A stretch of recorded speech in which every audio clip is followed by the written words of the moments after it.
Hey guys, I'm talking today about anger after narcissistic abuse. This is an emotion that we can get stuck in and stay stuck in for a long time. And that really sucks because being in narcissistic relationships steals so much of your life as it is, that staying stuck in anger only continues and prolongs the suffering. And who wants that? I understand why it's so hard to work through. And then I'm going to give you some tips on what does help. That being said, let's dive in. Okay, so when it comes to narcissistic abuse, we have to really give ourselves some grace because it's understandable that you would be angry. Okay, so one of the things that happens in all narcissistic relationships is you are abused, you are manipulated, you're gaslit, you're triangulated, you are treated horribly. And that alone should be enough, right, to understand it. But you're treated horribly by somebody in a position where you're expecting love, like a parent, a family member, a significant other.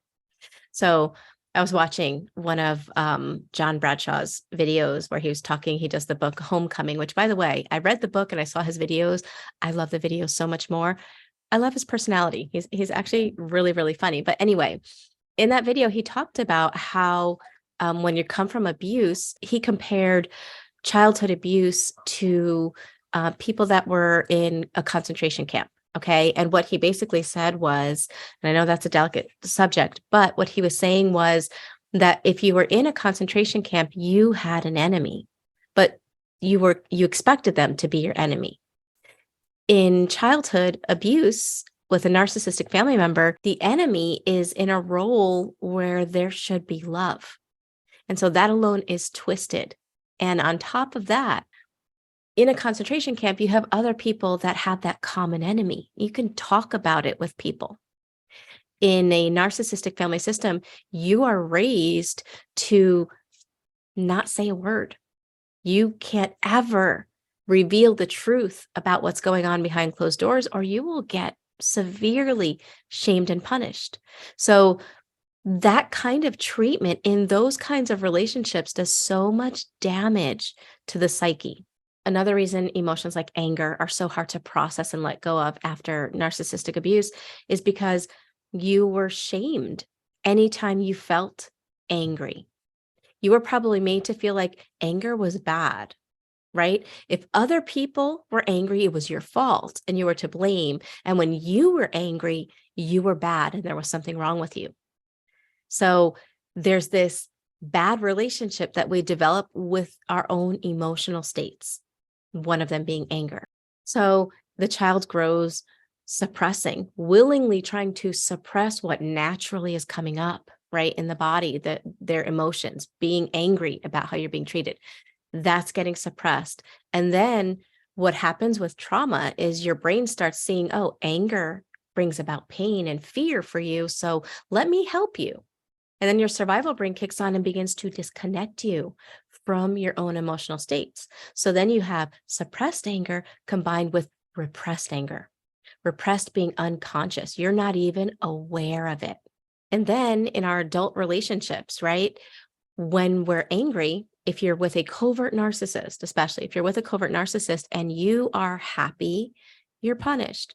When you're angry and you explode, you get rewarded, right? This is how people get stuck in reactive abuse. This is how people get stuck in emotional states like irritability, depression, feeling negative all the time, because anytime they're positive, something bad happens. Anytime they blow up, the narcissist suddenly calms down. It's like they got burped. They feel better because they're like, oh, I'm not the one that's out of control. He or she is. So they provoke you to feel what they're feeling so they feel better. Then they reward you by letting up on the abuse when you get angry. And so the times you spend in an angry state are prolonged. And by spending so long in those states, they become part of your personality. But there's one more that I'm going to mention for the sake of this video, is the fact that in those adult relationships, when you try to speak your truth and you try to point things out, you're invalidated. Your anger is invalidated. your pain is invalidated. So we wind up with all of this suppressed and repressed emotion. And guess what? Just because it's suppressed and repressed doesn't mean it's non-existent. It's stuck in the body. And eventually, the body just can't take it anymore. And then I guess there is one more I'm going to mention. It's the loss that you feel when you finally wake up and realize that everything you've been trying to do in the relationship to make it work, trying to find that secret formula to make your parent happy, working so hard, yanking yourself inside out to make someone else happy, abandoning self to make someone else happy, when you realize that it wasn't real on their part. And you start to come into grips with what this personality type is like. And you start realizing that there never really was a real relationship from the other person's perspective. That's a tremendous amount of loss to have to work through. And so there's a lot of emotion. That is a lot of emotion. That is a lot of invalidated pain. And here's the hardest part. This is where we can get stuck. The brain can keep us in trauma loops. So what happens is we feel anger. Anger comes up in the body because we've been angry for so long. We were provoked. We were conditioned to not feel like we're allowed to be happy, right? So we realize that after the relationship ends, and the brain's like, well, why are you angry? Oh, let me tell you. Then it goes down all this real detailed list about everything the narcissist did. And so you're looking at what they did, you're feeling more anger. And why are you angry? Oh, it's because of them. And you're going back and forth between your emotion and what they did. And that you can spin on that loop for decades. You will feel the same amount of anger as if they were still in your life, even if they're not. And it's because the emotions inside that you were not able to feel, that have not been processed, in order to let anger go, a couple of things are needed.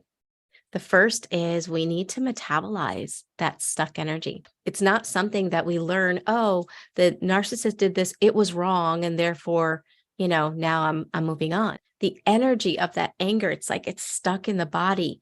But as we go to feel it, we wind up suppressing it at the same time. It's always like bobbing right underneath the surface. And so we're feeling it and almost re-traumatizing ourselves all the time as a result. And a lot of that has to do with the biology of trauma. The anger and the abuse has changed your brain and your nervous system. And so trying to let go of the emotion without helping your body, without working with your nervous system, without working with your brain to rewire it so that you can let it go, it'll be impossible. And so that being said, for anyone that feels that they have an emotion they're stuck with and they just can't seem to let go, this month in Thrivers, we have 9 live meetings for deep diving on how to let go of anger and resentment after narcissistic abuse, but it could be used for any stuck emotion as well. We're going to learn how to peel it back, how to figure out what is fueling the emotions we can't let go of. We're going to really dive deep and look at those areas. And let me tell you, it can be uncomfortable. It's easier and less uncomfortable to look at the narcissist and what they did than to kind of peer at the wounds in our soul. So if you're going to come, be prepared to be a little bit uncomfortable, because that's what we're going to do. We're going to find the wounds. We're also going to do some exercises that are helpful to move energy in the body and how to use this knowledge to work with our body instead of against it,